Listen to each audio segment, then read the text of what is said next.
Bonjour, bienvenue à toutes et à tous pour cette première conférence en présentiel de la section francophone de Indonesian Heritage Society. Je crois que la dernière conférence qui avait eu lieu, c'était à peu près il y a 2 ans et demi. C'était chez Karine qui nous avait accueillis pour parler de la biodiversité à Kalimantan, et c'était Shani qui avait parlé. On a l'impression que c'était dans une autre vie, mais fort heureusement aujourd'hui, grâce à Odile, grâce à Marie et grâce à Michel, les conférences en présentiel de l'IHS peuvent reprendre et on n'est pas obligé de se voir par Zoom uniquement. Donc merci beaucoup à vous trois. Et en fait, on n'aurait pas pu rêver de cadre plus prestigieux pour redémarrer ce cycle de conférences que cet auditorium ici, à l'Institut français d'Indonésie. Donc vraiment, merci beaucoup à vous, l'IFI, de nous accueillir. Merci de votre hospitalité. Tout d'abord, merci beaucoup à Stéphane, le directeur de l'IFI qui nous accueille aujourd'hui. Et puis merci, on n'en parle pas souvent, mais merci beaucoup à l'équipe technique, Pak Jumadi, terima kasih banyak. Et merci beaucoup à Gauthier pour nous avoir ouvert vos portes aujourd'hui. Stéphane Dauvert, je crois que je n'ai pas trop besoin de vous présenter, mais bon, je vais faire quand même un petit résumé. Vous êtes le conseiller de coopération et d'action culturelle ici à l'ambassade de France en Indonésie et au Timor oriental. Et vous inaugurez, merci beaucoup, ce cycle de conférences. Vous êtes docteur en sciences politiques auprès de Sciences Po. Vous êtes également diplômé de l'université de Jussieu, Paris 7. Alors, vous faites beaucoup de choses. Vous contribuez à beaucoup de colloques, à des centres de recherche, à des revues scientifiques. Vous êtes jury de thèse. Vous participez à des séminaires universitaires, etc. Et puis l'Asie du Sud-Est, eh bien, Stéphane, vous la connaissez très bien, vraiment.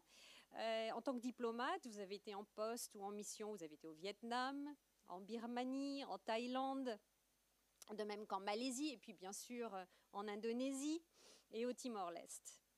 Vous avez fondé en 2001, donc il y a un petit peu plus de 20 ans maintenant, l'IRASEC, qui est l'Institut de recherche sur l'Asie du Sud-Est contemporaine. C'est un organisme qui est soutenu par le ministère des Affaires étrangères et par le CNRS et qui est toujours extrêmement actif aujourd'hui, 20 ans après. Donc, bravo. Mais vous écrivez aussi, Stéphane, et votre bibliographie est très impressionnante. Vous publiez chez Arcueris, chez L'Harmattan, Métellier, Les Indes savantes.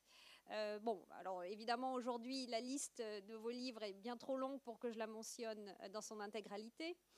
Mais outre vos livres que vous avez publiés sur le Timor ou sur la Nouvelle-Guinée occidentale, je vais peut-être retenir 2 livres que vous avez écrits.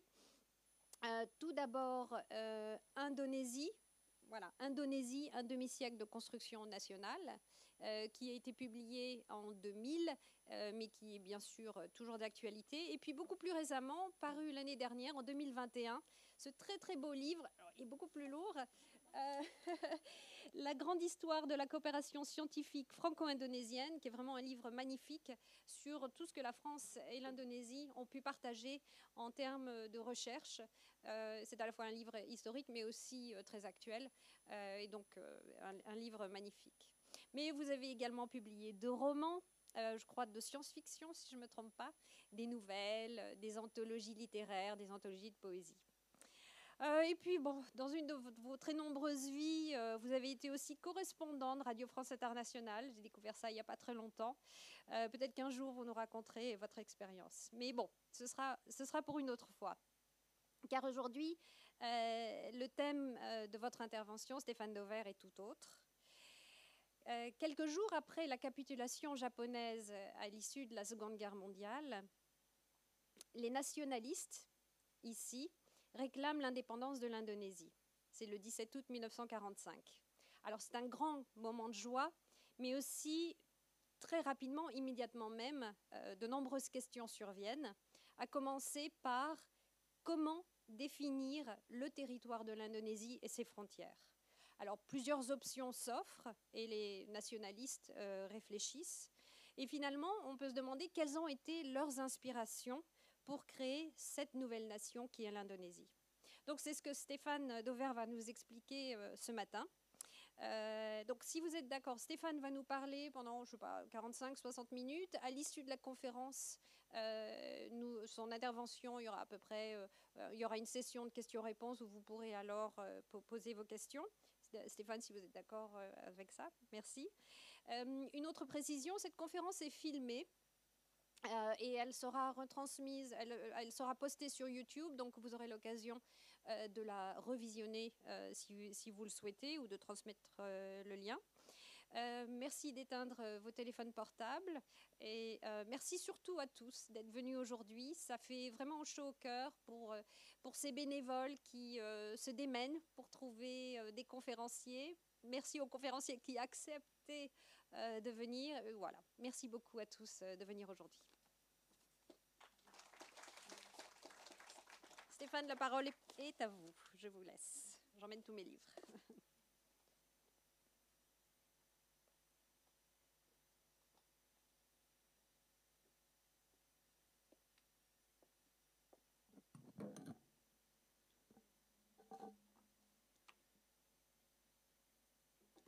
Merci Cécile.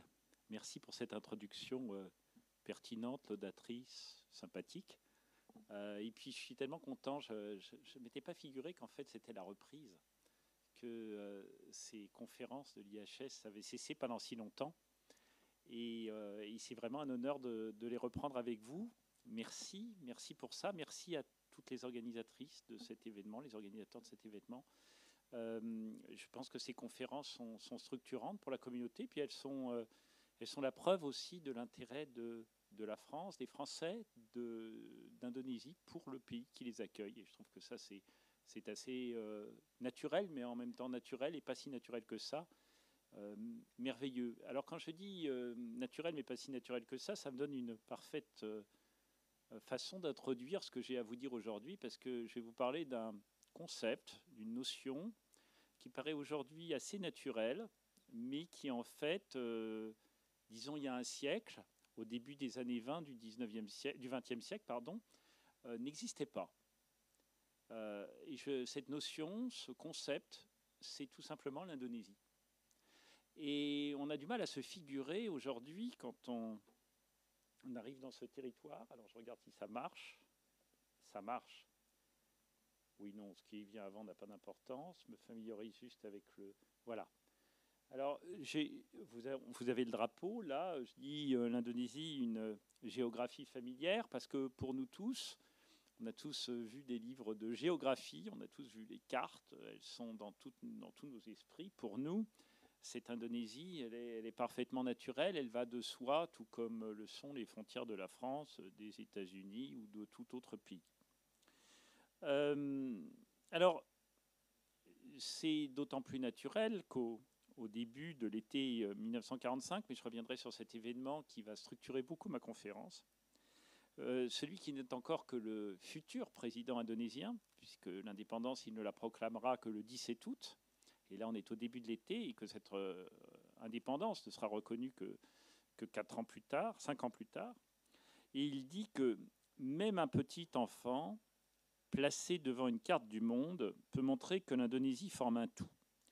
Il lui suffit pour cela de désigner du doigt un ensemble d'îles entre deux océans, l'océan Pacifique et l'océan Indien, et entre deux continents, l'Asie et l'Australie. Et il ajoute, Dieu a créé l'Indonésie pour qu'elle forme un État. Alors quand on voit ça, quand on est habitué à ce à quoi on est habitué à l'Indonésie, c'est tout à fait ça, tout va bien, tout ça est très cohérent. Maintenant, si on essaie de prendre une autre carte, je dis bien essayer.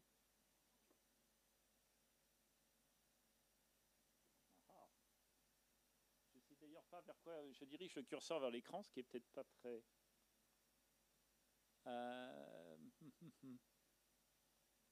Ah. Bon, c'est capricieux, mais ça vient. Alors, une logique, oui, certes. On va retrouver Sukarno, une logique, mais quelle logique? Alors, si on regarde une carte à l'aveugle, c'est très difficile de trouver des cartes à l'aveugle, figurez-vous, sur Internet. C'est extrêmement difficile. C'est assez révélateur. C'est la preuve qu'on a vraiment une géographie politique en tête davantage qu'une géographie. Et je ne m'arrête pas sur la répartition nord-sud qui, comme vous le savez tous, écrase le sud pour valoriser le nord. Ce qui, pour un pays placée sur l'équateur comme l'Indonésie, bon, a quand même des conséquences, notamment sur la Nouvelle-Guinée. Alors si on regarde cette carte aujourd'hui, si on la regarde blanche, là, le petit enfant de Sukarno, il est quand même un peu perdu. Il est quand même un peu perdu parce qu'il peut se demander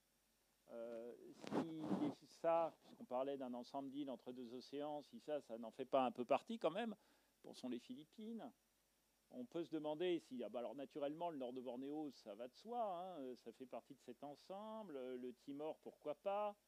Là, on ne va pas jusqu'aux îles. La Nouvelle-Guinée, dans son ensemble, elle fait quand même partie de ces îles. Et puis, les îles Salomon, pourquoi pas. Bon, voilà, c'est un ensemble cohérent. Maintenant, si on parle d'un ensemble insulaire, ça exclut naturellement la Malaisie péninsulaire. On est d'accord. Sauf qu'évidemment, ça ne va pas tout à fait se passer comme ça. Ça ne va pas tout à fait se passer comme ça. Et il va falloir qu'il s'interroge, qu'il fasse en quelque sorte, je parle du président Sukarno et de tous les nationalistes, il va falloir qu'il fasse une sorte de synthèse entre ce qu'il souhaite, ce qu'il théorise et les possibles. Parce que tout n'est pas possible, hein, politiquement. D'abord, ils ne sont pas tout seuls, à commencer par la puissance coloniale néerlandaise, mais on va y revenir. Alors, les challenges d'abord. On va essayer de voir lesquels ils peuvent être.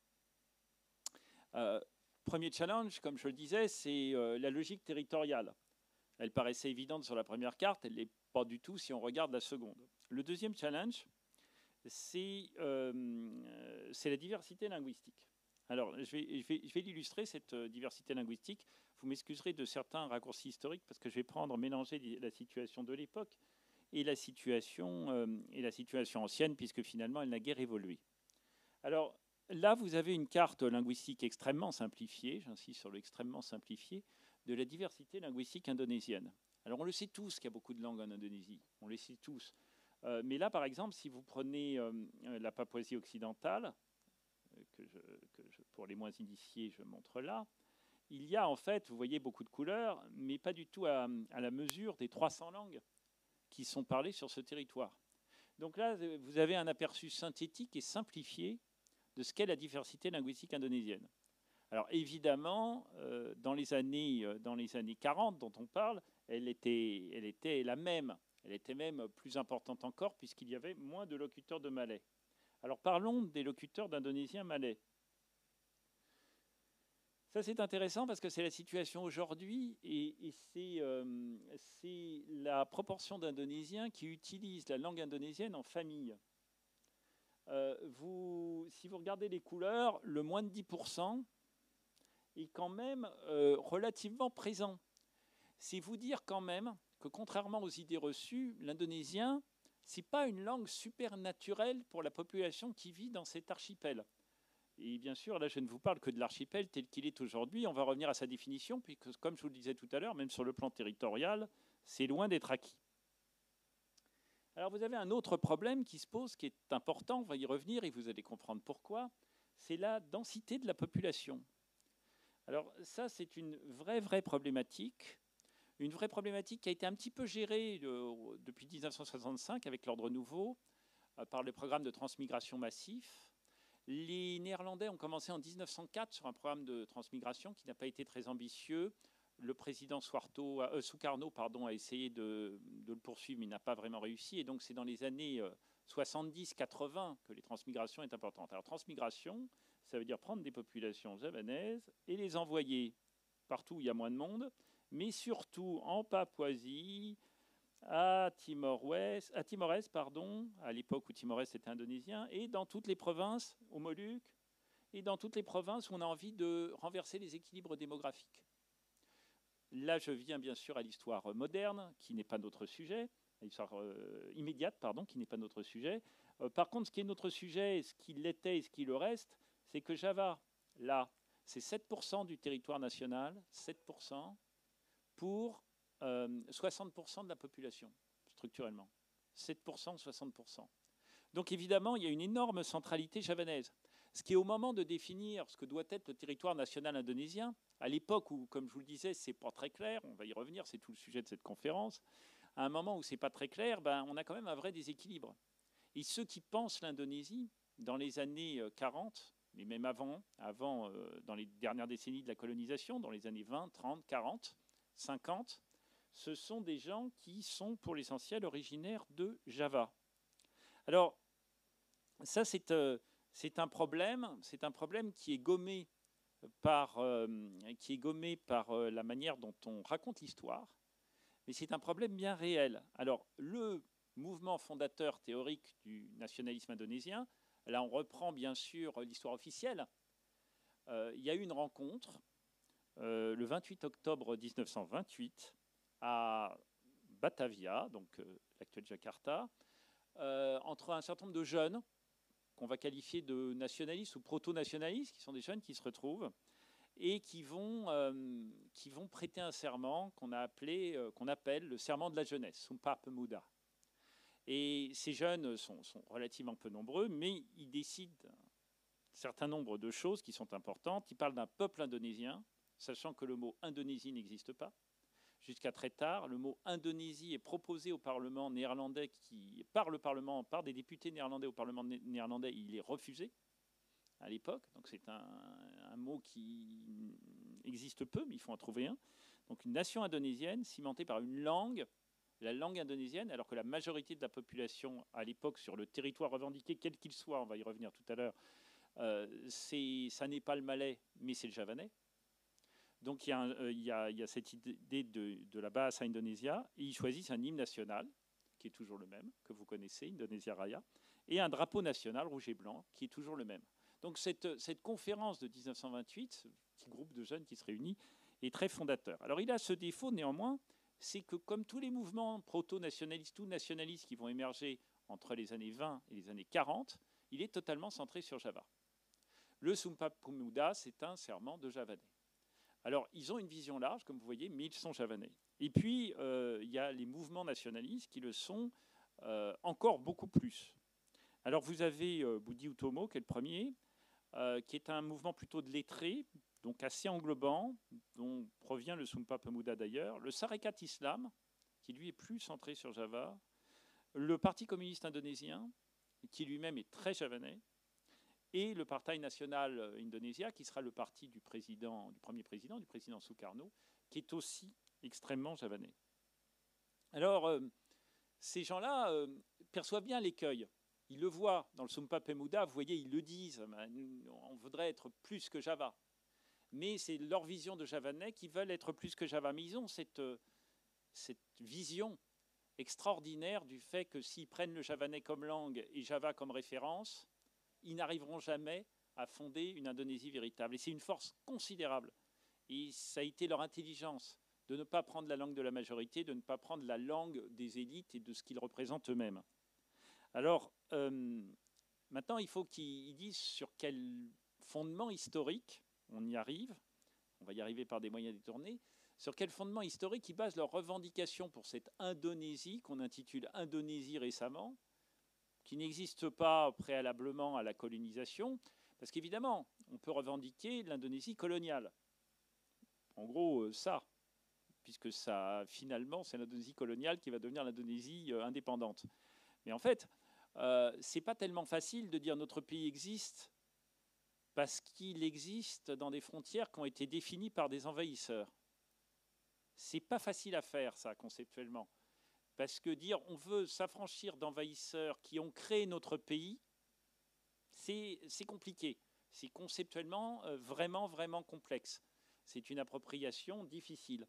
Donc ils vont dire autre chose, mais en même temps, ils sont totalement contraints à ce stade de le faire. Donc il faut qu'ils regardent ce qu'ils peuvent trouver qui qualifie l'Indonésie avant le colonisateur. Alors regardons ce qu'ils cherchent. Alors ça, c'est l'Indonésie politique, là encore très simplifiée, au début du XVIIe siècle. Alors je dis très simplifiée, et en tant que spécialiste, du moins je l'étais, de la Nouvelle-Guinée occidentale et de certains territoires de ce type, je suis très sensible à la notion d'ethnicité. Et donc il y a aussi beaucoup de groupes qui ne revendiquent pas de royaume ou d'État centralisé, et donc qui ont été ou pas englobés, mais qui n'apparaissent jamais sur aucune carte. Un groupe de village peut s'estimer en tant que tel, et pour autant, il n'apparaît pas sur les cartes. Donc on a une carte là extrêmement simplifiée avec ce que sont des sultanats ou ou des royaumes, disons, de plus importants que d'autres, ou en tout cas aisés à retenir ou à figurer sur une carte. Alors comme vous voyez, à la diversité des couleurs et des intitulés, bien sûr c'est assez difficile à lire d'ici, l'Indonésie à cette époque, elle n'est pas vraiment, elle n'existe pas vraiment. Bon, là c'est bien en plus parce que vous avez des États péninsulaires, dont Ayutthaya, l'État qui recoupe une partie de ce qu'est l'actuelle Thaïlande. Et vous avez donc un certain nombre d'États comme ça, et tous plus divers les uns que les autres, qui ne sont absolument pas unis. La seule chose qui peut les unir, et encore, c'est la détestation du colonisateur, qui va venir progressivement. Mais et encore, parce que cette détestation n'est pas à tous les niveaux la même, et puis parce que les élites vont être sélectionnées en partie par le colonisateur qui va les utiliser. Donc il va y avoir un lien qui va s'établir avec le colonisateur. Donc là, on n'y est pas, comme vous voyez. Pour créer la nation, on n'y est pas. Alors, et c'est là-dessus, je vais vous parler de quelque chose qui est totalement inconnu, on en parlait tout à l'heure, totalement inconnu de tous les Indonésiens. Alors c'est dommage parce que c'est vraiment le moment fondateur de l'Indonésie. C'est à ce moment-là que l'Indonésie se constitue, se réfléchit, se pense. Et ce n'est pas le Sumpah Pemuda, qui est une rencontre de jeunes qui lancent des principes en l'air. Là, ce sont des gens qui ont 30, mais plutôt 40 et 50 ans, voire 60 ans, qui se retrouvent, qui seront tous les premiers leaders de l'Indonésie contemporaine, les premiers leaders nationaux de l'Indonésie, tous les les ministres, présidents, vice-présidents, se retrouvent en avril. Se retrouvent grâce aux Japonais. Et c'est peut-être pour ça qu'on n'en entend pas beaucoup parler. Alors qu'est-ce qui se passe ? Avril 1942, le Japon envahit l'Indonésie. Donc en fait, il met un terme, sans le savoir, mais un terme finalement définitif, puisqu'après il n'y aura que des soubresauts, à la colonisation néerlandaise. Ce qui s'est produit d'ailleurs un tout petit peu partout dans les empires coloniaux, où la guerre mondiale va modifier totalement les équilibres, en cela aussi qu'elle va faire naître des élites nationalistes plus fortes et qui vont avoir affaire à un colonisateur évidemment très affaibli après-guerre. Mais on y reviendra. L'idée japonaise, au début, vous vous souvenez tous, on a tous entendu parler, c'est de faire semblant de fonder une ère de coprospérité asiatique. Donc en fait, il y a tout un discours japonais qui est de dire nous sommes frères, nous sommes tous asiatiques, nous sommes frères, nous sommes ensemble, contre les Occidentaux, contre les Européens. Et il laisse des milices indonésiennes se constituer au sein de ce qu'on appellera la PETA, Pembela Tanah Air, défenseurs de la mère patrie. Alors cette unité native n'a pas de rôle militaire très fort en vérité, mais c'est un peu l'alibi des forces d'occupation nippones. Alors il laisse aussi les nationalistes javanais, j'insiste sur le mot javanais en l'occurrence, créer des mouvements nationalistes associés à leur occupation, notamment le Putra, Pusat Tenaga Rakyat, centre des forces populaires. Et les musulmans sont aussi autorisés à créer un parti politique qui vivra de belles heures jusqu'à son interdiction à la fin des années 50 par le président Sukarno, qui s'appelle le Majumi, qui est un parti attaché à la notion d'islam, à l'État islamique aujourd'hui, c'est un peu connoté, mais disons à un État religieux attaché à l'islam. Et Majumi, ça veut dire Conseil consultatif des musulmans indonésiens. C'est un acronyme. Par contre, dans les îles extérieures, rien. Hors Java, rien. Parce que l'armée occupe directement, parce qu'elle ne reconnaît pas à des nationalistes, elle ne voit surtout pas l'intérêt de laisser des nationalismes locaux se développer hors Java. En plus, contrairement aux forces d'occupation néerlandaises, qui étaient quelques dizaines de milliers tout au plus, les Indonésiens ont toujours du mal aujourd'hui à concevoir, quand ils ne connaissent pas bien l'histoire, que les Pays-Bas ou la géographie, que les Pays-Bas c'est très petit, et qu'en fait les forces d'occupation qui tenaient l'Indonésie, c'était tout au plus quelques dizaines de milliers d'hommes. Sauf que là, vous avez 125 000 hommes japonais, qui occupent la partie est de l'archipel indonésien, donc avec une capacité de contrôle qui n'a tout simplement rien à voir, beaucoup plus forte. Et puis, les Japonais, évidemment, pour eux, c'est pas très intéressant, ces petits mouvements nationalistes, c'est plus pour créer une espèce de folklore politique, je vais appeler ça comme ça. Par contre, au printemps de l'année 45, les Japonais savent qu'ils vont perdre la guerre. Ils le savent. Mais ils veulent laisser quelques mines derrière eux. L'idée, ce n'est pas de retrouver l'histoire comme elle était avant.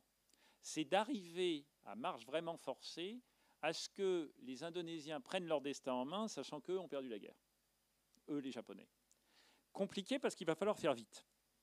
Alors, ils ont une idée, c'est qu'ils créent, alors je ne vais pas vous le dire en japonais, parce que comme je ne parle pas japonais, ça risque d'être ridicule, mais l'intitulé japonais, c'est ça qu'il faut retenir. Allez, si j'essaye. Dokoritsu Yunbi Chosakai. Donc, mais si je vous le dis, c'est parce que le fait que cette commission ait un nom japonais veut quand même tout dire, alors qu'elle ne regroupe aucun japonais. Il n'y a que des nationalistes indonésiens au sein de cette structure. Et elle est plus connue, si je peux m'exprimer comme ça, puisqu'elle ne l'est plus aujourd'hui, c'est le BPPKI, Badan Penyelidik Persiapan Kemerdekaan Indonésia, le comité de préparation de l'indépendance indonésienne, donc comme son nom l'indique. Et il se réunit sur 4 jours, du 29 mai au 1er juin 1945. Et sur ces 4 jours, il faut qu'il crée l'indépendance. Il faut qu'il crée toutes les conditions d'indépendance et que tout soit discuté. Alors, on commence par débat numéro 1. Quelle place pour la religion? Je vous le disais tout à l'heure, avec le Majoumi, pour le Majoumi, il n'y a pas d'erreur, ça doit être un État lié à l'islam, un État islamique. Pour Sukarno, qui a été formé dans les écoles hollandaises, qui est un laïc. Attention, le mot laïc ne veut pas dire qu'il n'est pas musulman. Je vous disais tout à l'heure que Dieu avait manifestement créé la nation indonésienne. Donc il n'y a pas d'équivoque sur la foi. C'est plus une équivoque sur la place du religieux dans le dispositif politique. Donc vous avez Sukarno et Hatta. Hatta qui est la caution extérieure de ce groupe. Je ne veux pas vous dire de bêtises, mais je crois qu'ils sont 60, enfin ils sont 60 et quelques, mais je vous le dirai tout à l'heure de manière plus précise. Ils sont plus de 60, il y a 2 représentants des autres îles. Il y a Mohamed Hatta, Sumatranais, et Lotohari, qui est un Nambonais, si je me souviens bien, qui sont les deux seuls représentants des îles extérieures sur plus de 60 délégués.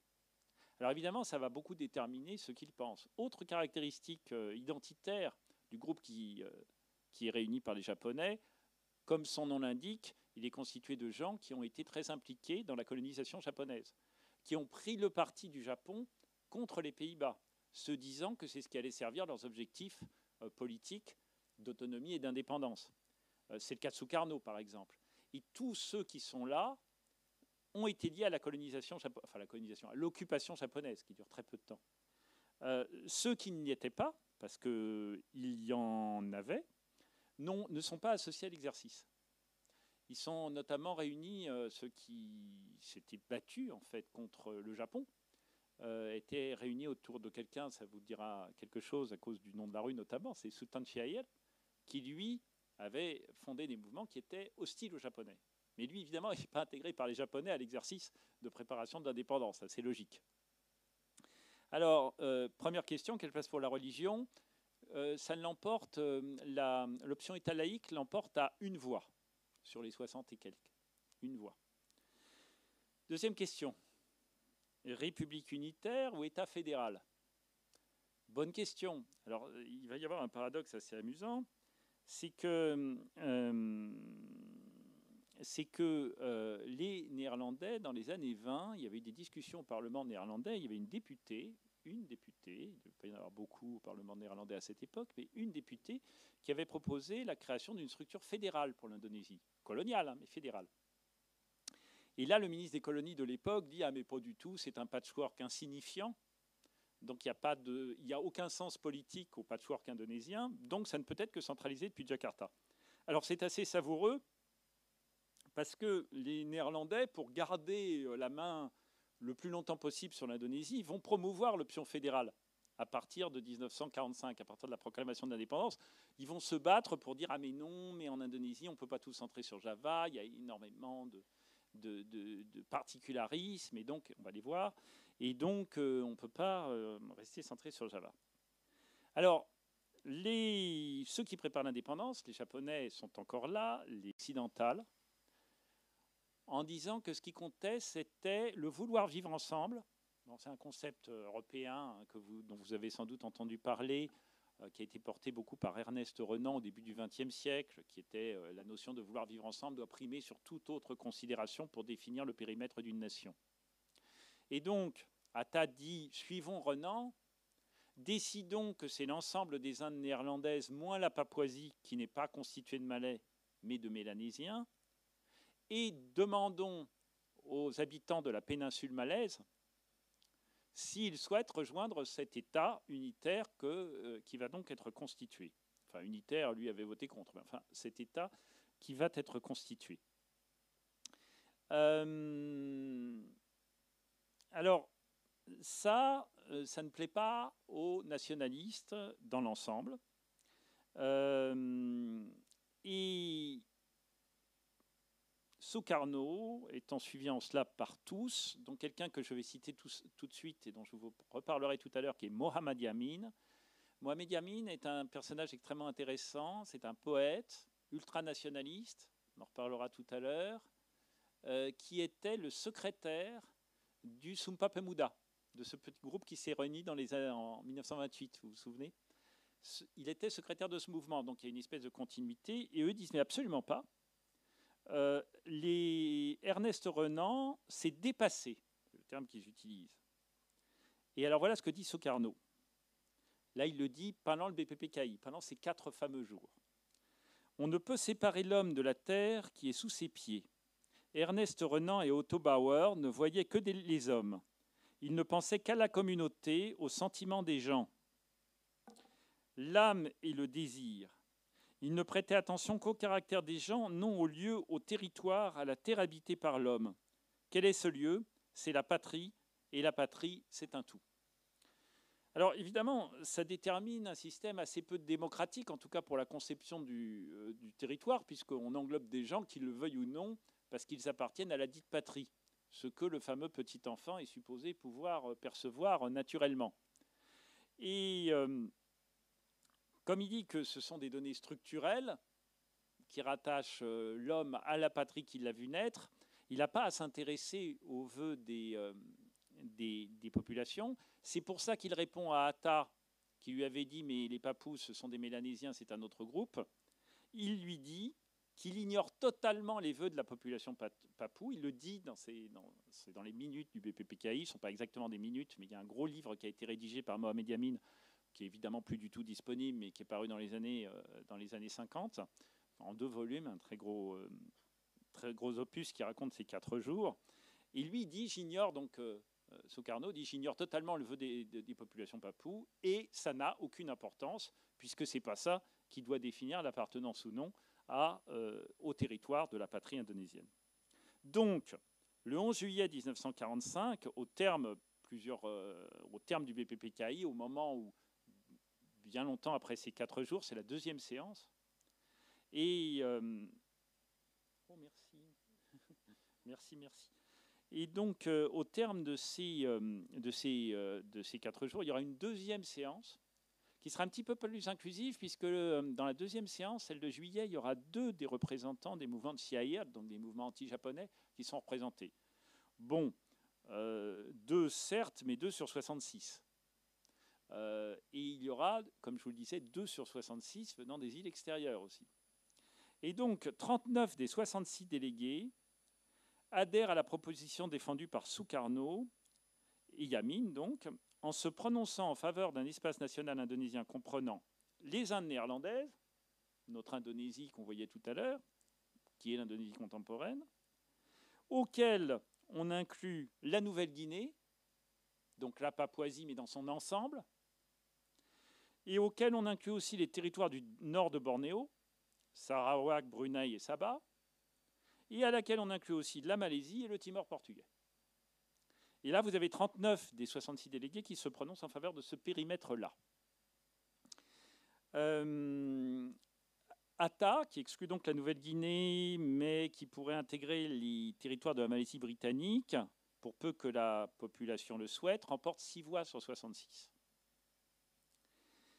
Bon, alors, voilà, on est parti sur cette base, le 17 août 1945, proclamation de l'indépendance, et c'est un peu ce qu'on en attend, ce que les nationalistes en attendent. Vous voyez, il y a une ambition, hein, une ambition territoriale. Le problème, c'est que l'Indonésie, elle ne va pas être simple à gagner pour les nationalistes. Alors, je vais vous faire un tout petit résumé, même si ce n'est pas le sujet. La guerre entre les Néerlandais et les nationalistes durera donc 5 ans, entre 1945 et 1950. Donc c'est une guerre longue, c'est une guerre dure. Là, on sort totalement des notions, des concepts, des envies. On est dans le dur, là. C'est qu'est-ce que les nationalistes arrivent à obtenir face à des Néerlandais qui ont envie de récupérer leur colonie. C'est ça la question. Excusez-moi.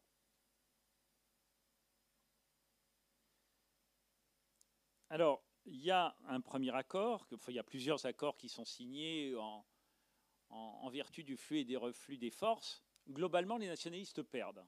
Globalement, ça ne se passe pas très bien pour eux.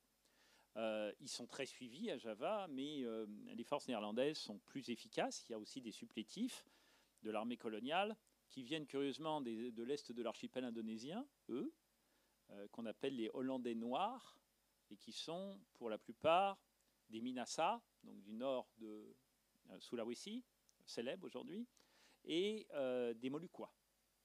On va y revenir parce que, évidemment, après, ça va se payer, entre guillemets. Ça va être un peu compliqué. Donc, il y a des négociations pas possibles.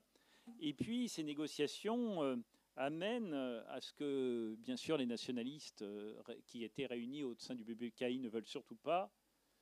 C'est ça. Alors ça, c'est l'Indonésie en décembre 1948, fruit des différents accords, comme on pouvait. Avec, vous voyez, bon, il y a la République d'Indonésie en rouge. La République d'Indonésie orientale, ça c'est compliqué parce que c'est un ensemble relativement homogène qui n'est pas à majorité musulman de surcroît. Donc c'est compliqué. Vous avez un certain nombre de territoires particuliers. Comme vous voyez, c'est un patchwork, ça ne ressemble pas à grand-chose, mais c'est l'état de la négociation. Et là, on est en décembre 1948, soit 3 ans et demi après la proclamation de l'indépendance. Et puis, il y aura des revirements et ça ne fonctionnera pas si bien que ça pour les nationalistes. Le tout, c'est qu'ils vont être aidés en partie par la communauté internationale, enfin en tout cas les Américains et surtout les Australiens, qui vont exercer un peu de pression, comme ils en ont exercé, en tout cas pour les Américains, sur l'ensemble des pays d'Europe qui avaient gagné la guerre, si on veut, grâce à eux, grâce aux Américains, et qui voulaient récupérer leurs colonies, mais les États-Unis estimaient que le monde devait changer. Donc il y a une certaine pression qui est exercée. Et donc Jakarta doit négocier aussi avec ses soutiens. Fini pour les Philippines, on n'a plus droit. Indépendance accordée par les Américains. Sukarno est triste, mais c'est comme ça. Fini pour la Papouasie-Nouvelle-Guinée, territoire australien, qui gagnera son indépendance plus tard, mais territoire australien, donc Australie soutient, donc on ne la revendique plus. Fini pour le Timor portugais pour d'autres raisons, mais c'est surtout parce qu'en fait, il n'intéresse pas beaucoup les nationalistes indonésiens à ce stade. Reste quand même un certain nombre d'objectifs territoriaux. Je vous ai exclu ce qui était à exclure, mais il en reste d'autres. Il y a la Malaisie, qui est détenue par d'autres Européens en perdition, qui sont les Britanniques. Donc ça se revendique au nom de la décolonisation. Il reste Singapour, naturellement. Et puis le Timor oriental quand même si on ne le revendique pas très fort, c'est aussi un reliquat d'un empire colonial. Alors, ça se détériore un peu par rapport au BPKI, mais ça reste ambitieux. Hop, je vais trop vite là. Ouais, ça reste ambitieux.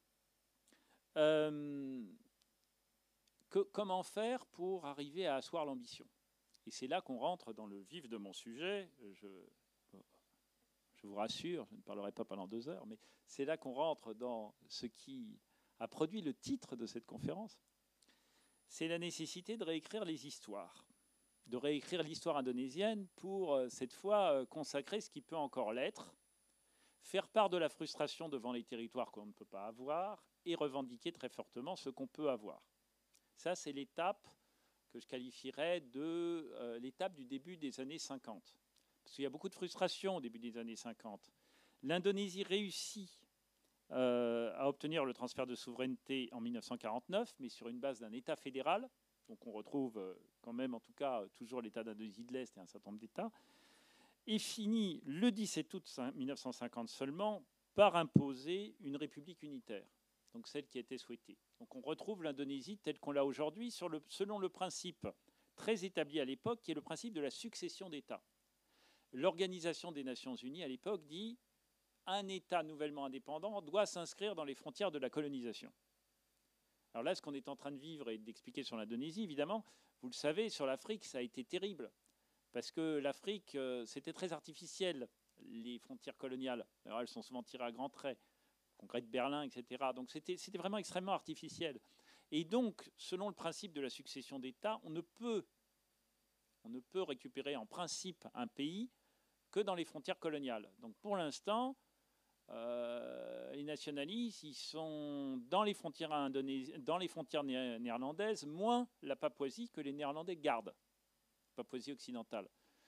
D'où grande frustration. D'ailleurs, il va y avoir des campagnes nationalistes très très fortes, la nationalisation des entreprises néerlandaises, en vertu du fait qu'ils ne lâchent pas la Nouvelle-Guinée occidentale.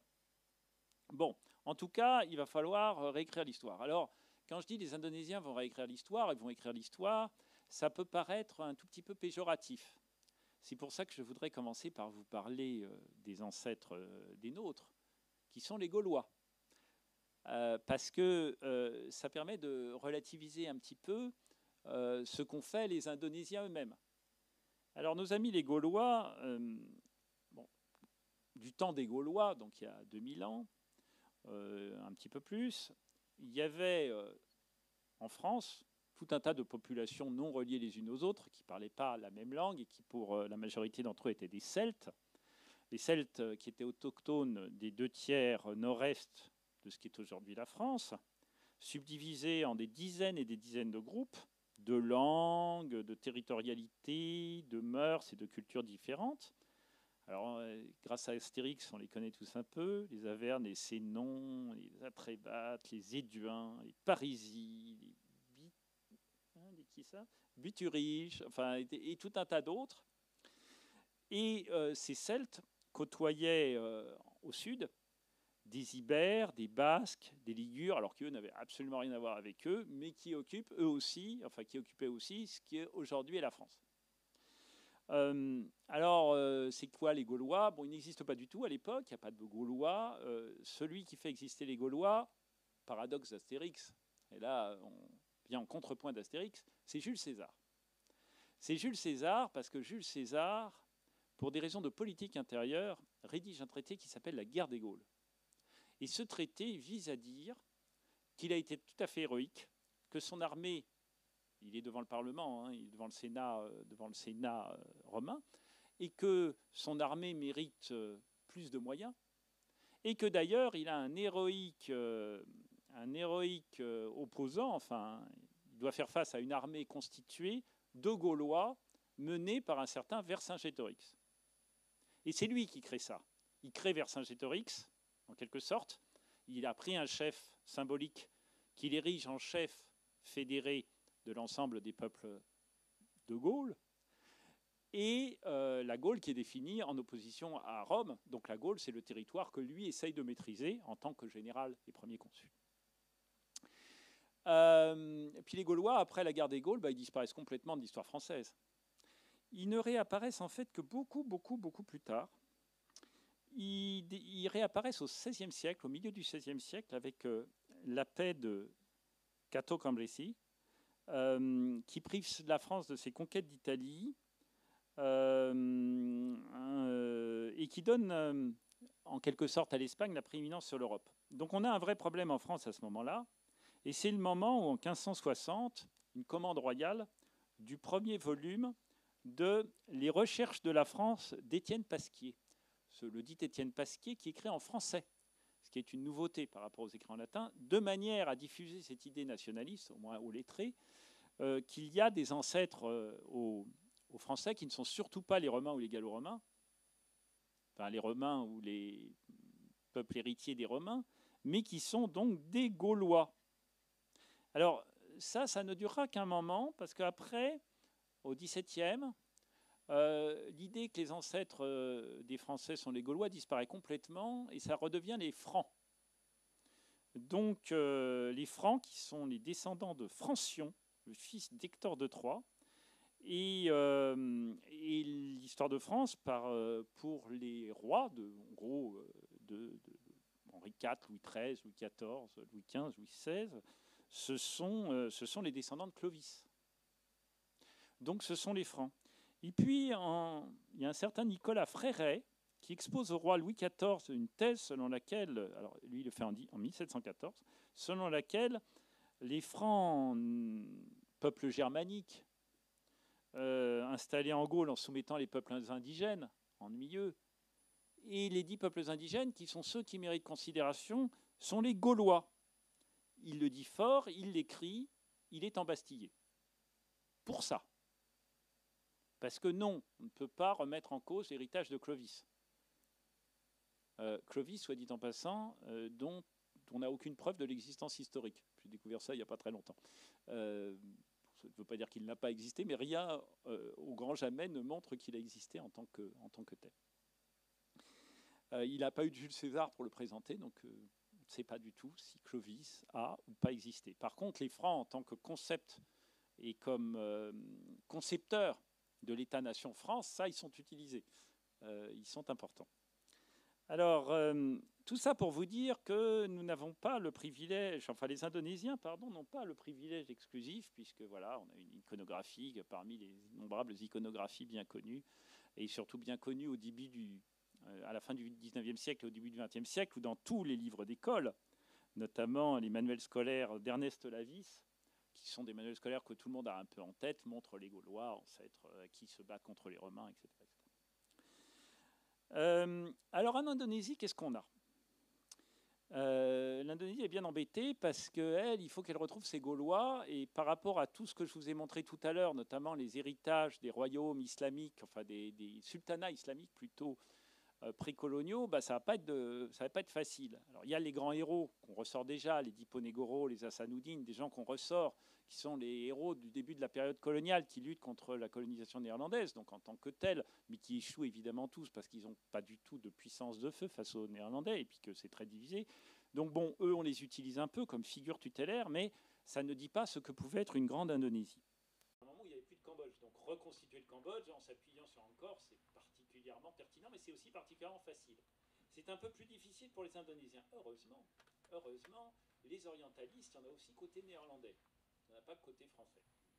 On retrouve ici un certain M. Krom, qui est le premier directeur, nommé en 1913, du service archéologique des Indes néerlandaises. Mais ce n'est pas lui le premier qui commence à faire des travaux sur les vieilles pierres indonésiennes. Son collègue Brandes avait commencé ça au début du siècle, au tout début du XXe siècle. Et donc, eux, ils s'emploient, c'est le travail des orientalistes, ce sont des érudits, à dresser une histoire ancienne des Indes néerlandaises. Et là, ils s'appuient sur plusieurs documents sur lesquels on s'appuyait très volontiers au début du XIXe siècle, à l'exclusion de tous les autres, qui sont l'épigraphie, donc les pierres, et puis les chroniques sur des supports végétaux. Alors, et puis aussi, pour certains d'entre eux, les chroniques chinoises, parce que les Chinois ont beaucoup écrit, et puis ils ont cette qualité, les Chinois, c'est qu'ils pensent la longue durée, donc en fait, ils conservent. Donc, dans les bibliothèques chinoises, il y a tout un tas d'éléments, d'archives de tous les empires, et qui sont très anciens. Alors, il tombe, ce monsieur Krom, je vais plutôt commencer par, tiens. Ah, voilà, oui, pardon. Il tombe sur un manuscrit en latinier, que vous voyez là, qui est le Nagara Cartagama. Alors, le Nagarakartagama, c'est un peu mieux que l'épigraphie, parce que l'épigraphie, c'est toujours assez laconique. Vous imaginez, c'est gravé sur des pierres, il n'y en a pas non plus des dizaines de pages, si on peut s'exprimer comme ça. Donc, ce sont toujours des chroniques de cours, des noms de lieux, des noms de rois, et toujours des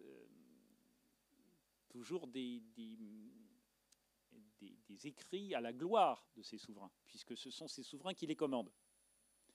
Donc, le Nagarakartagama, c'était, peut-être avez-vous entendu parler de ce souverain qui n'a pas d'importance particulière dans l'histoire indonésienne, mais qui est illustré par le Nagarakartagama, qui est Hayam Wuluk. Hayam Wuluk, un chroniqueur de cour, qui signe ce manuscrit qui s'appelle Rakawi Prapancha. Et le dit Rakawi Prapancha dresse une liste de tributaires de Mojopahit, sans que rien d'autre historiquement n'étaye la présence de Mojopahit, après historiquement, archéologiquement, la présence de Mojopahit sur tous les tributaires cités. Mais alors vous voyez, c'est quand même pas mal, parce que des tributaires de Mojopahit dans le Nagarakartagama de Rakawi Prapancha, vous voyez tous ces noms, ça va quand même du nord de la péninsule malaise jusqu'en Papouasie. C'est quand même assez chouette. Ça donne un petit peu d'eau au moulin de Sukarno et de Mohamed Yamin, mais on y reviendra tout à l'heure. Alors, c'est formidable. Donc, on a l'héritage de Mojopahit. Et puis, Mojopahit, ça a un inconvénient, c'est purement javanais. C'est un rayonnement depuis Java. Alors, heureusement, il y a aussi Sriwijaya. Sriwijaya, on reviendra sur la réalité de ce que sont ces États empires. On y reviendra peu de temps, mais on y reviendra un petit peu. Mais donc Sriwijaya, c'est bien parce que c'est centré sur la péninsule malaise et sur Sumatra. C'est un peu avant, c'est précurseur par rapport à Mojopahit. Là, on est au 8e siècle avec Sriwijaya, plutôt 10e, 11e avec Mojopahit. Donc on est sur des temporalités différentes, même si, et vous le verrez, c'est lié à la nature même de ce qu'était Sriwijaya. Ça dure bien sûr bien des siècles. On reverra tout à l'heure. Alors, avant de venir à cette passionnante carte, les nationalistes, évidemment, ils vont faire ça, mais en mieux. Ils reprennent tous ces éléments-là, et puis, comme ils en ont vraiment besoin pour imposer leur État-nation, l'Indonésie, plus la Papouasie occidentale pour laquelle on se bat très fort, plus la Malaisie face à laquelle on se confronte, plus la République des Moluques du Sud qui est rentrée en rébellion en 1950 et qu'il a fallu mater. Je viendrai sur d'autres mouvements sécessionnistes ou qui posent des problèmes d'irrédentisme très forts dans les années 50. Là, il y a un vrai besoin. Alors, pour Sriwijaya, on a non pas un truc aussi bien que le Nagarakartagama, mais on a des pierres, dont une qui proclame qu'un souverain du nom de Dapuntayang, Dapuntayang, ça veut dire le souverain, de l'époque, en 683, à la tête de 20 000 soldats, a embarqué à bord de 1300 vaisseaux dans une ville qu'on n'identifie pas complètement et qui lui a permis de dominer la région. Alors ça, c'est très chouette parce que, voilà, on y est. Alors, si on enlumine un petit peu, et c'est ce que vont faire Mohamed Yamin et un romancier historien indonésien qui s'appelle Armin Pane, qui va publier un article en 1951 où il va dire, voilà ce qu'était l'Indonésie dans le temps.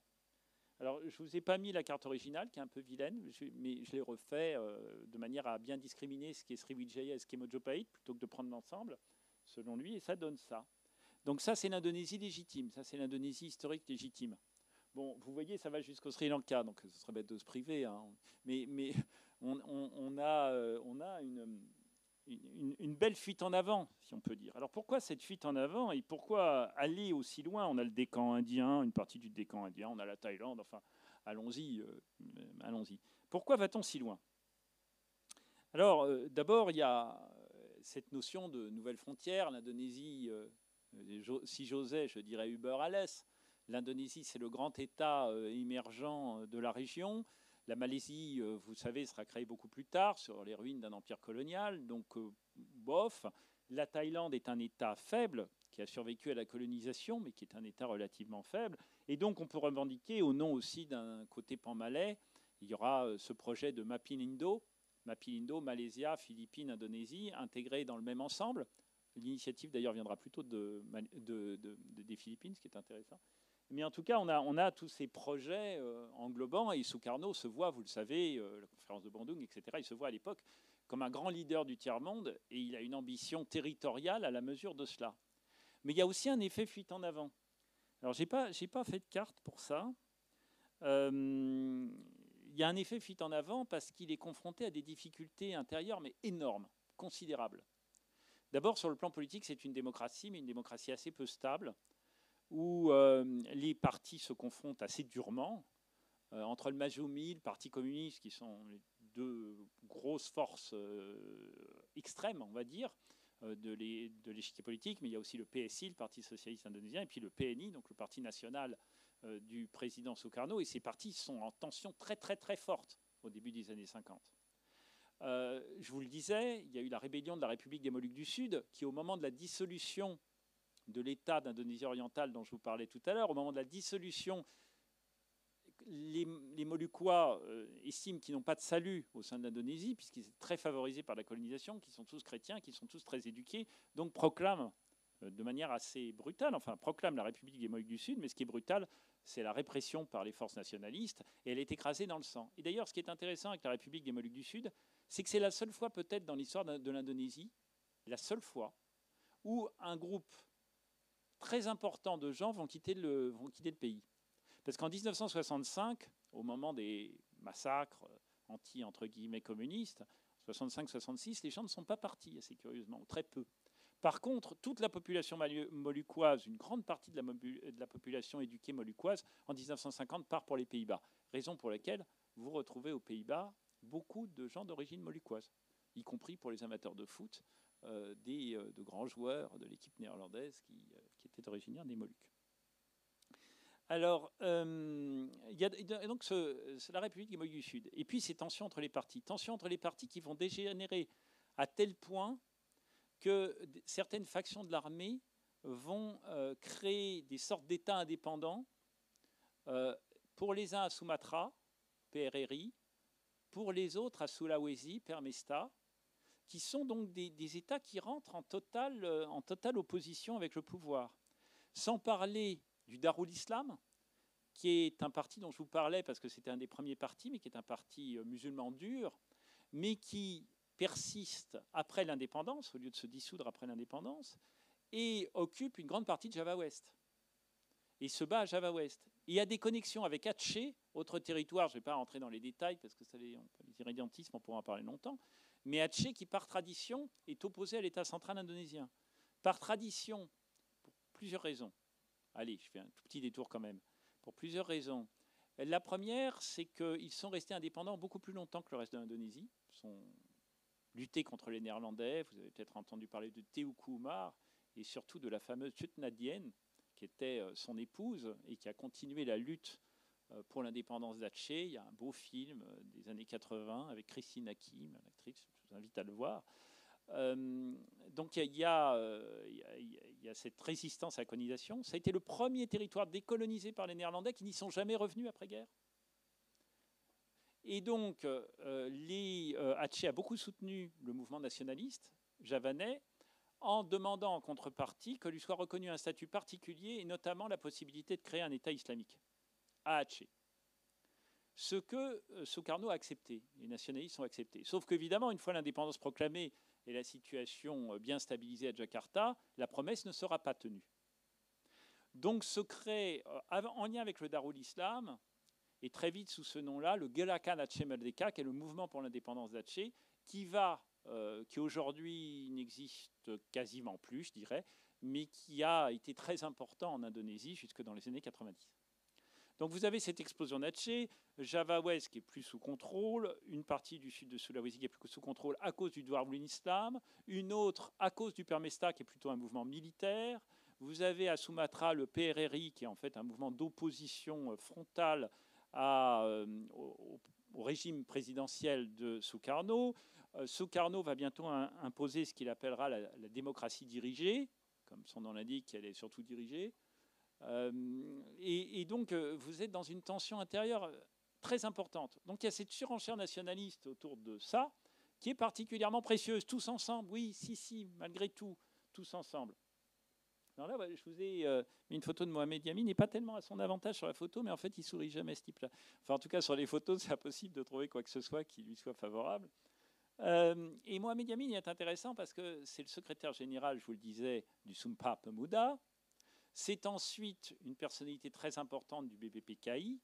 Et dans les années 50, donc ces années de la surenchère, il devient, c'est un poète qui fait des allégories nationalistes, et il devient, dans les années 50, il devient ministre de l'éducation et de la culture. Alors dans éducation, il faut bien voir que les super articles de Sanusi Panay, enfin tout ce dont je vous parlais tout à l'heure, toute cette idéologie, Mojopahit, Sriwijaya, etc., ben, quand on a le ministre de l'Éducation qui les porte, ça aide. Parce que ça donne des manuels scolaires qui sont assez sympas à l'époque, sur ce que devait être l'Indonésie.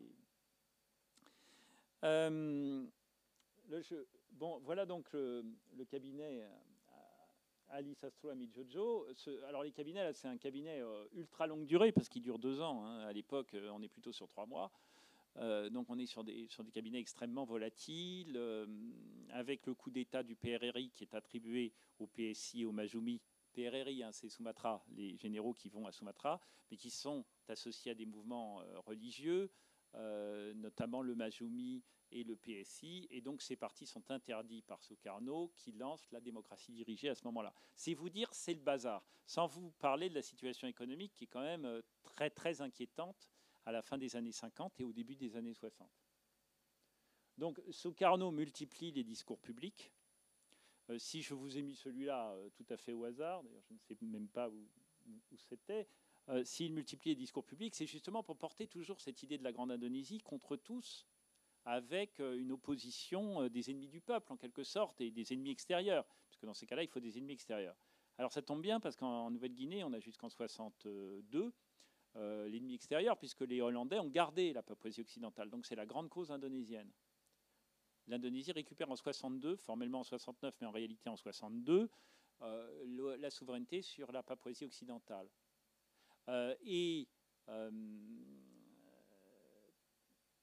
Parallèlement, alors il n'y a toujours pas vraiment de revendication sur le Timor oriental, même s'il y a quelques mouvements qui sont encouragés, notamment en 1959, mais surtout la grande affaire après la Papouasie occidentale, immédiatement après, il la récupère en 62, ensuite c'est la confrontation avec la Malaisie. Échec du Mappilindo dont je vous parlais tout à l'heure, cette espèce d'ensemble unissant théoriquement les Philippines, la Malaisie et l'Indonésie, sauf que personne ne voulait céder sa souveraineté. Chacun voulait prendre le leadership, c'était donc impossible, ça ne marche pas. Et donc, l'Indonésie se lance dans une politique extrêmement aventuriste militairement, d'opposition à la Malaisie, pour l'empêcher de devenir indépendante, pour chasser les Britanniques et prendre en quelque sorte la souveraineté de la Malaisie. Il y aura quelques aventures comme ça, quelques parachutages un peu osés en péninsule malaise et surtout au Sabah Sarawak qui marche très très mal. Mais en tout cas, ça alimente une espèce de flamme, même si militairement ça ne marche pas. Politiquement, c'est intéressant. Alors, on va revenir maintenant à nos brièvement, et je ne vais pas tarder d'ailleurs à m'arrêter. On va revenir brièvement sur ce qu'était en vérité Mojopahit et Sriwijaya. Puis après, on verra ce qu'est l'Indonésie. Alors, Sriwijaya, c'était ça. Parce que c'est assez bien documenté, parce qu'entre les voyageurs chinois, surtout les voyageurs chinois d'ailleurs, parce qu'ils sont les plus justes dans leur perception des choses, et qu'il y a des voyageurs chinois, notamment des moines bouddhistes, qui restent des années à Sriwijaya, qui est un grand centre du bouddhisme. Sriwijaya, ça ne veut rien dire. En fait, c'est un ensemble de cités, un ensemble de thalassocraties qui, tout ensemble, maîtrisent le commerce dans le détroit de Malacca. Et qui dit maîtrise du commerce dans le détroit de Malacca, ça n'a pas beaucoup changé depuis, dit le commerce international entre l'Europe, puisqu'on a des monnaies romaines à Sriwijaya à un moment donné, on retrouve des monnaies romaines qui ne sont pas venues directement depuis les Romains, mais qui sont passées par la Perse très probablement. Donc on est sur des circuits de commerce internationaux qui ressemblent finalement au commerce d'aujourd'hui, bien sûr plus rare, mais vous avez les mêmes routes commerciales qui passent toutes par le détroit de Malacca. Donc en fait, ce qui se passe, c'est que ces cités, Potachina, Jambi, Palembang, enfin, ou ses ancêtres.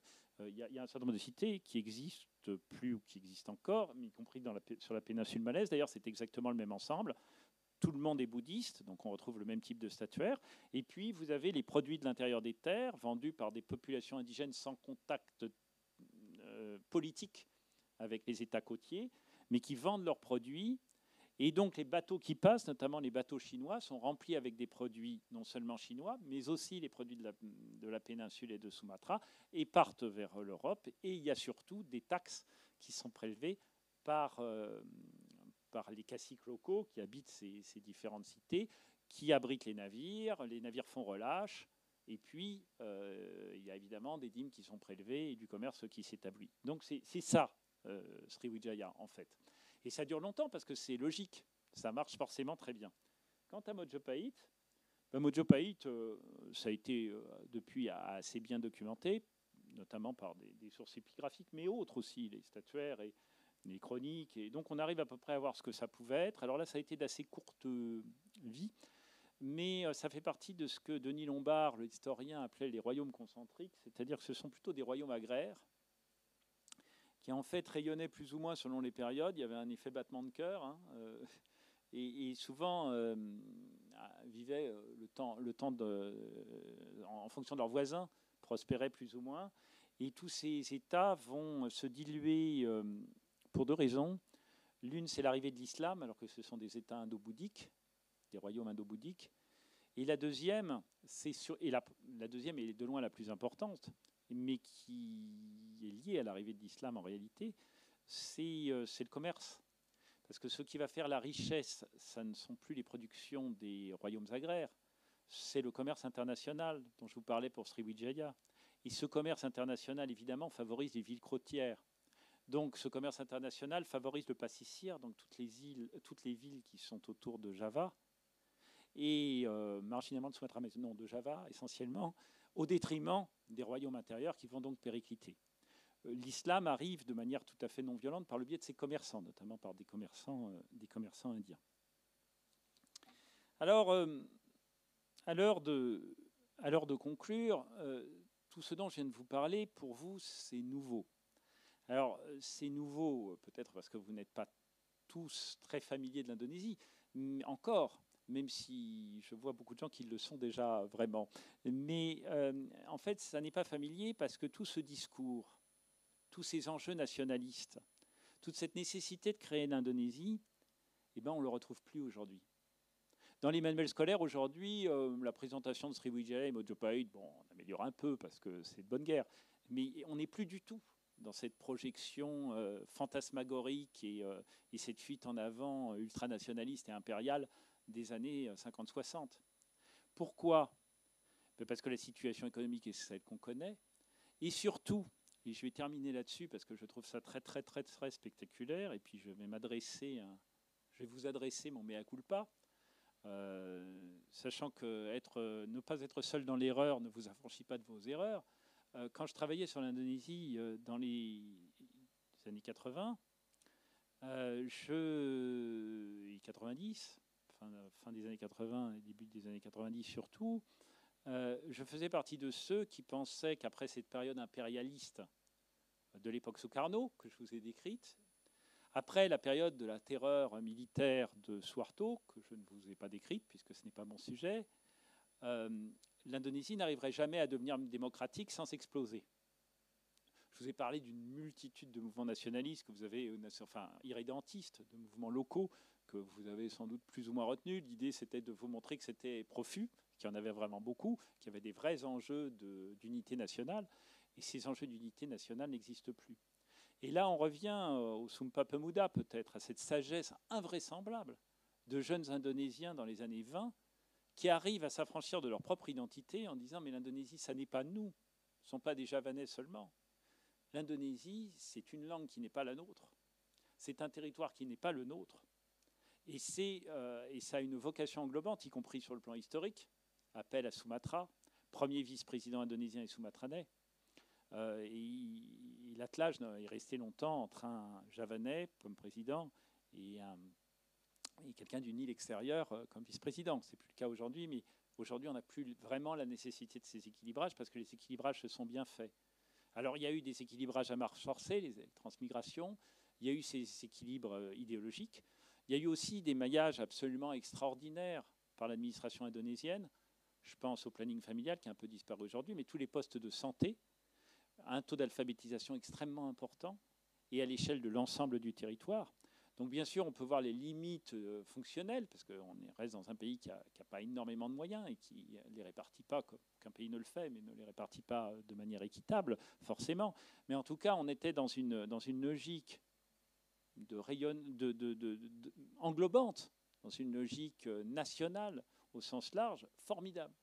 Je ne sais pas quel autre pays du monde a réussi en 70 ans, sur la base de 18 000 îles, dont 3 500 habités, quel pays du monde aurait pu réaliser ça et quelle trempe de leader, quelle qualité de leadership ça a nécessité pour arriver à ça. Alors bien sûr, il y a eu des pleurs et des grincements de dents, et plus que ça, beaucoup de morts, de tensions, de destins politiques brisés, de peuples, je pensais à la République des Moluques du Sud, écrasés. Mais aujourd'hui, l'Indonésie, et c'est ma dernière diapositive, qui était aussi la première, l'Indonésie, c'est ça, et c'est vraiment ça. Et on n'a plus à se poser la question. Et tout ça en 70 ans de temps. Et je trouve ça très spectaculaire. Je vous remercie.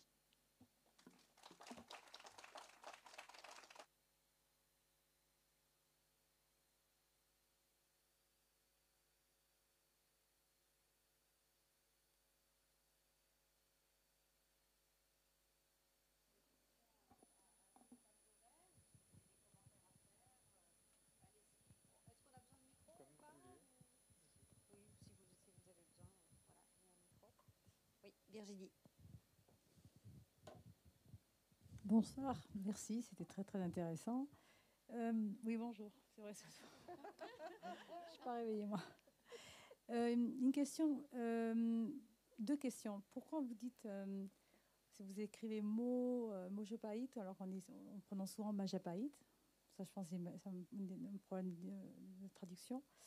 Et deuxièmement, est-ce que vous avez parlé de la religion, des religions qui en fait est leur cercle important, comme ils gouvernent, puisque Srivijaya gouvernait avec la force de la persuasion de la religion. Majapahit, j'imagine pareil. Et je pense que l'Indonésie gouverne aussi encore avec la religion. C'est peut-être pour ça qu'ils arrivent à trouver cette unité. Alors, une très courte réponse pour la première question, une très longue pour la seconde. Pour la première, c'est parce qu'en fait, en javanais, on dit souvent A, on met des A, et en malais, beaucoup plus des O. Donc j'ai adopté une version plus malaise que javanaise. Et vous le retrouvez sur pas mal de mots, en fait, ça.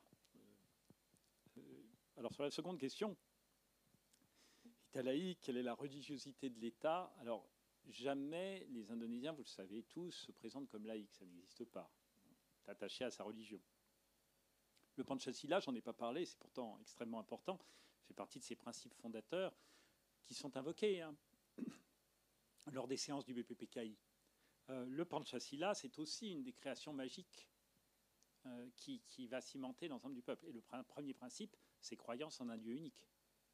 Alors, c'est un peu la limite d'ailleurs, le Dieu unique. C'est le unique qui me gêne particulièrement, parce que ça exclut évidemment toutes les populations animistes, qui sont de loin les plus nombreuses, et ça va les mettre dans une situation terrible, tout en n'apportant rien de spécial au nationalisme, à mon avis. Sur la religiosité, alors moi je vais juste vous faire, c'est juste un petit retour d'expérience sur quelqu'un qui vivait ici il y a 30 ans et qui est revenu relativement récemment. Le religieux prend de plus en plus de place en Indonésie, de manière évidente. C'est-à-dire toujours une invocation du religieux, mais c'était, je ne dis pas folklorique, mais c'était un vécu familial. Aujourd'hui, on le voit, et moi je trouve ça... je ne sais pas si je dois trouver quoi que ce soit d'ailleurs. Ce qui est intéressant de voir aujourd'hui, c'est que dans le discours politique, l'islam notamment, et le religieux, mais surtout l'islam, est partout.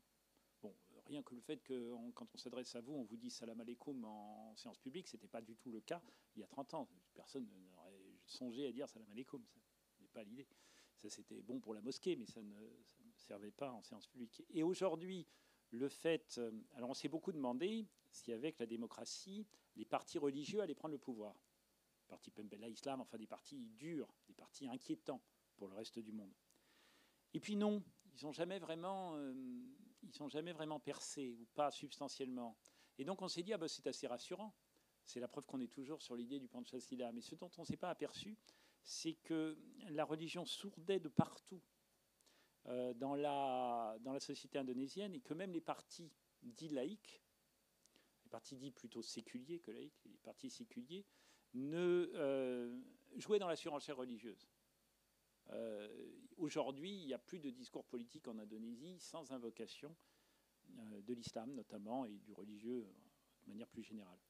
Donc bon, alors après il y a les signes extérieurs, le fait qu'on soit très rattaché au Moyen-Orient sur le plan d'un certain nombre de modes. On ne mangeait pas de date en Indonésie il y a 30 ans, bon, un truc idiot, mais des rattachements à la mode moyen-orientale, à la musique moyen-orientale, ou bien sûr le symbole auquel tout le monde est attentif, c'est le voile, très marginal il y a 30 ans le voile. Bon, c'est plein de choses comme ça. Et donc c'est la société qui devient de plus en plus religieuse. Comment était-elle du temps de Mojopahit et Sriwijaya dans les royaumes indo-bouddhiques? Bon, il y avait des querelles entre l'hindouisme et le bouddhisme. La plupart, beaucoup de statues détériorées au Prambanan. Alors ça peut être l'œuvre de fous de dieu musulmans, mais c'est aussi l'œuvre, pour certaines altérations, de l'histoire ancienne. Quand un royaume hindouiste devenait bouddhiste à l'issue de la conversion d'un roi ou vice-versa, on avait tendance à changer ou à altérer la statuaire. Donc en fait, les tensions religieuses, la religion était forte et les tensions religieuses sont restées. Merci Stéphane. Hugo avait une question. Bonjour, merci pour cette conférence. Tout à l'heure, vous parliez du caractère de thalassocratie et la logique qui fonctionne bien. Quelle serait la pertinence dans l'Indonésie 2022 de cette perception et pour légitimer la place de l'Indonésie dans toutes les nouvelles projections politiques, géographiques, actuelles qu'on a en Asie du Sud? Merci.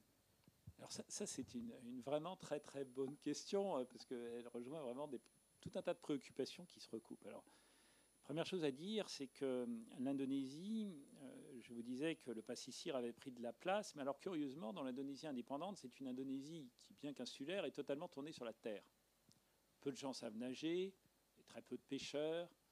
Ce sont vraiment des États agraires, des îles agraires, qui restent très très tournées. On a peur de la mer, les figures tutélaires de la mer, la reine Kidul, tout ça sont des figures inquiétantes. Enfin, la mer n'est pas perçue positivement.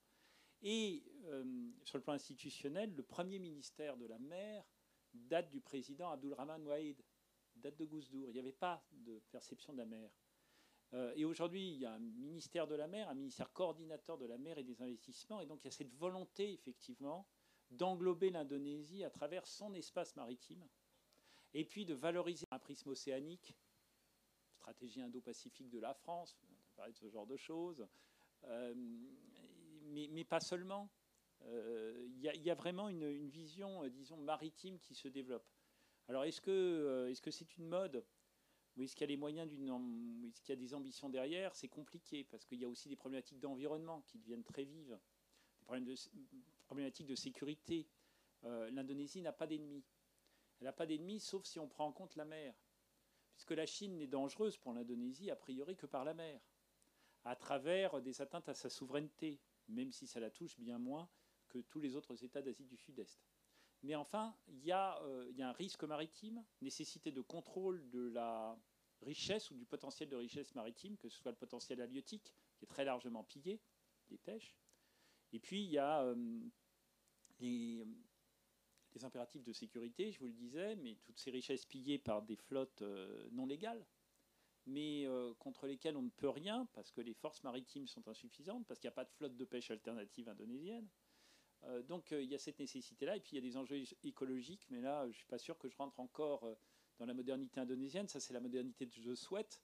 C'est qu'on a la plus grande pollution marine plastique du monde en Indonésie, ce qui est quand même un triste record, avec une non prise en compte dans ce pays continental et archipélagique du risque d'une détérioration définitive d'un environnement marin que l'on pense infini.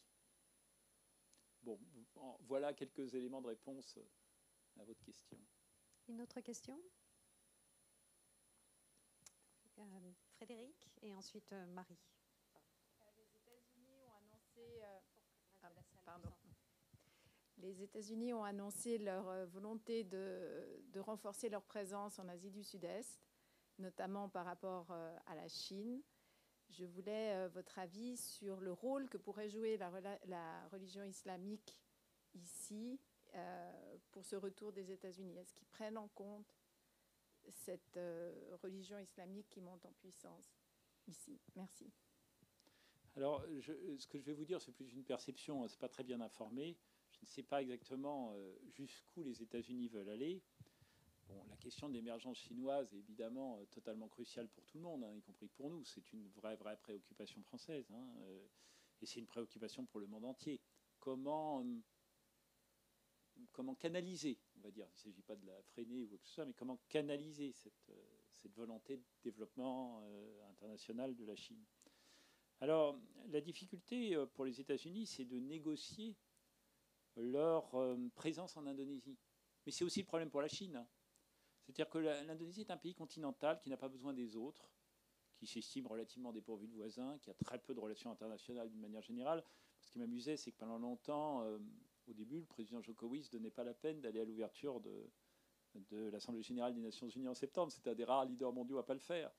Parce que voilà, et là non plus. Parce que l'Indonésie ne prend pas énormément en compte l'ensemble international. Elle est très contente d'accueillir le G20 là, mais ça s'arrête un tout petit peu là quand même. Donc en fait, nous, on est beaucoup dans des projections mentales qui ne sont pas les leurs.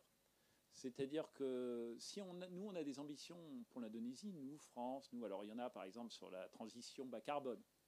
On a des objectifs. L'Indonésie dit, écoutez, si vous avez des objectifs pour nous, très bien, vous nous donnez combien pour réaliser ces objectifs, pour qu'on voit si nous, ça nous intéresse. Et c'est un petit peu la même chose pour le contingentement, le contentement, comme on dit déjà,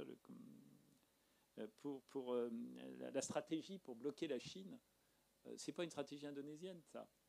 Donc ça va dépendre des moyens que mettent les Américains, sachant que la limite, c'est quand même que, comme disent les Indonésiens, on n'a pas d'ennemis. Donc l'Indonésie ne redeviendra jamais une base américaine en Asie du Sud-Est. Elle n'a jamais été vraiment, mais elle ne le redeviendra pas. Quant à savoir quels sont les moyens que les Américains veulent réellement déployer, au-delà de la symbolique, du discours et de la vente de quelques avions en concurrence avec les nôtres, c'est difficile à dire. Marie, une question? Merci beaucoup pour votre exposé. J'ai noté à la fin de votre présentation une mention de l'absence de référence aux deux royaumes que vous nous avez exposés. Sur quel fondement alors se base l'unité indonésienne aujourd'hui, ou en tout cas la jeunesse indonésienne aujourd'hui, selon vos points de vue? On ne parle plus beaucoup des Gaulois en France, même s'il y a eu un débat pendant la présidence de Nicolas Sarkozy, débat qui a d'ailleurs fait couler beaucoup d'encre. Mais je pense qu'un pays mûr, un pays solide, peut largement se passer de ce type de référents, ou en tout cas que ces référents rentrent dans le registre de l'implicite. Aujourd'hui, l'Indonésie ne fait plus référence à la colonisation. C'est extrêmement rare. Il y a 30 ans, il y avait beaucoup de gens qui faisaient référence à cette colonisation ONI, à la lutte contre la colonisation, à la lutte pour l'indépendance. C'était vraiment dans tous les discours des gens, en fait, des élites, des gens. Enfin. Et nous, d'ailleurs, on ne se sentait pas si bien que ça, parce qu'on était assimilés quelque part à cette démarche de colonisation, et pour cause. Aujourd'hui, c'est plus du tout. On n'a plus besoin de se justifier de quoi que ce soit sur la colonisation. Donc la colonisation, elle est derrière. Donc on ne risque plus, en gros, d'être colonisé.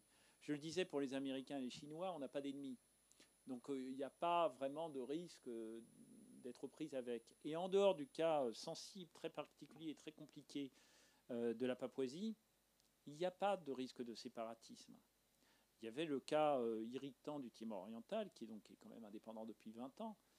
Donc on est vraiment dans une situation où finalement l'Indonésie il y a une ontologie indonésienne. L'Indonésie est devenue un en soi.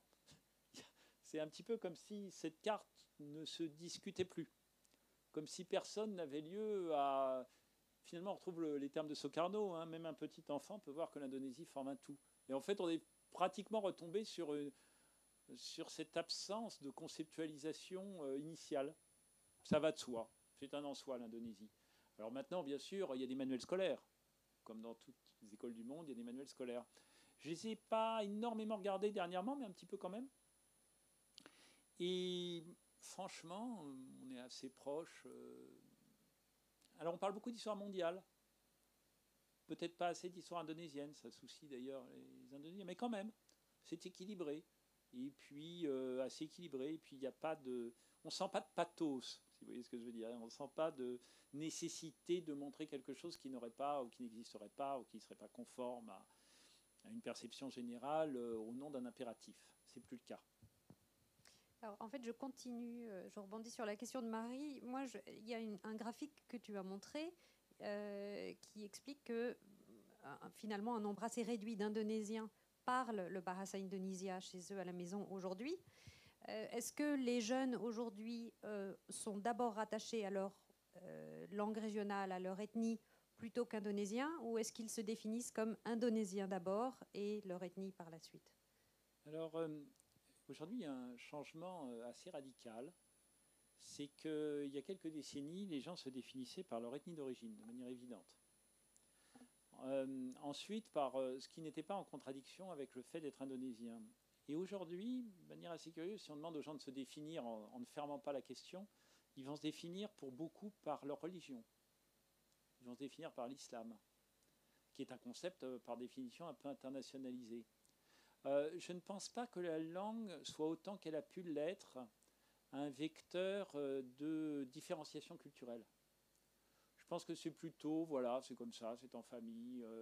Je ne pense pas qu'il y ait de volonté de vectoriser très spécifiquement des cultures. D'ailleurs, cette carte que je vous montre qui m'a impressionné, moi je ne pensais pas qu'on en était là, je pensais qu'on parlait beaucoup plus indonésien que ça en famille. Je pense qu'il y a quand même une érosion des langues locales. Sur les petites langues, on le sait, il y a une forte érosion. Sur les grandes langues, manifestement pas vraiment. Mais je ne pense pas qu'elle vectorise beaucoup de choses. Une langue, ça vectorise toujours, mais... et puis d'ailleurs, on parle de moins en moins indonésien on parle de moins en moins javanais ou sundanais, pour prendre des exemples des plus grandes langues. Hors de la sphère familiale, on n'entend pas beaucoup parler dans la rue. À Jakarta, c'est particulier, mais même quand on est à Java, on entend quand même plus parler indonésien, je trouve, que javanais. D'autres questions? Je pense qu'on en a tous beaucoup qui nous reviendront par la suite. Merci beaucoup, Stéphane Dauvert. C'était une conférence qui nous a vraiment beaucoup appris. De la part... Tiens, Véronique, tu peux tenir ça, s'il te plaît.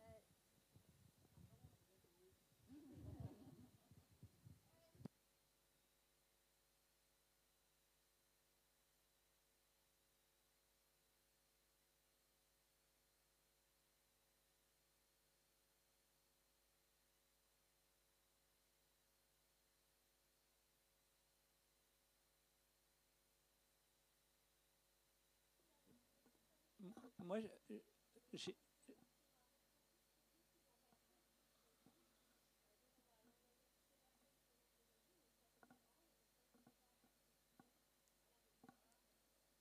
Alors moi, j'avais un petit message aussi. Gauthier avait mission de discuter avec... C'est à toi. Est-ce que tu veux faire la proposition en tribune? Je sais pas. Allez, Gauthier, c'est à toi. L'IHS et vous tous aujourd'hui, et on organise régulièrement des événements à l'Institut français. Certains d'entre vous ont peut-être déjà pu profiter du festival Cinéma Apprentice. Mais de manière plus générale, si à l'avenir vous souhaitez organiser d'autres conférences à l'Institut français, ce sera avec plaisir, même de coordonner nos efforts pour, comme on disait, accueillir des conférenciers, ce qui peut être parfois difficile. Donc ce sera avec plaisir si à l'avenir vous souhaitez réorganiser d'autres conférences. Voilà. Et c'est extrêmement généreux. Merci. Marie, je te passe. Oui, on est totalement honorés de cette proposition et on va se coordonner pour mettre ça en œuvre. D'autant plus que tu participes visiblement à la prochaine conférence. Donc Michel, qui est ici, a proposé une conférence sur le thème « Pourquoi pleut-il en saison sèche ?» Et en discutant tout à l'heure avec Gauthier, il s'est avéré qu'il pourrait faire cette conférence peut-être conjointement. Donc ça serait l'occasion de revenir ici et puis de partager ce nouveau thème avec vous. Merci encore, merci, c'était très sympa de vous avoir en vrai cette fois-ci. Ah, la prochaine conférence, tout à fait. Donc c'est toujours une fois par mois, le deuxième mercredi du mois. Et donc pour ne pas vous dire de bêtises, ce sera le 9 novembre. Voilà, donc vous inscrivez par la newsletter et puis après, l'avantage ici c'est que c'est grand, hein, donc même si vous n'êtes pas inscrit, on accueille tout le monde. Pas besoin d'être membre non plus. Merci.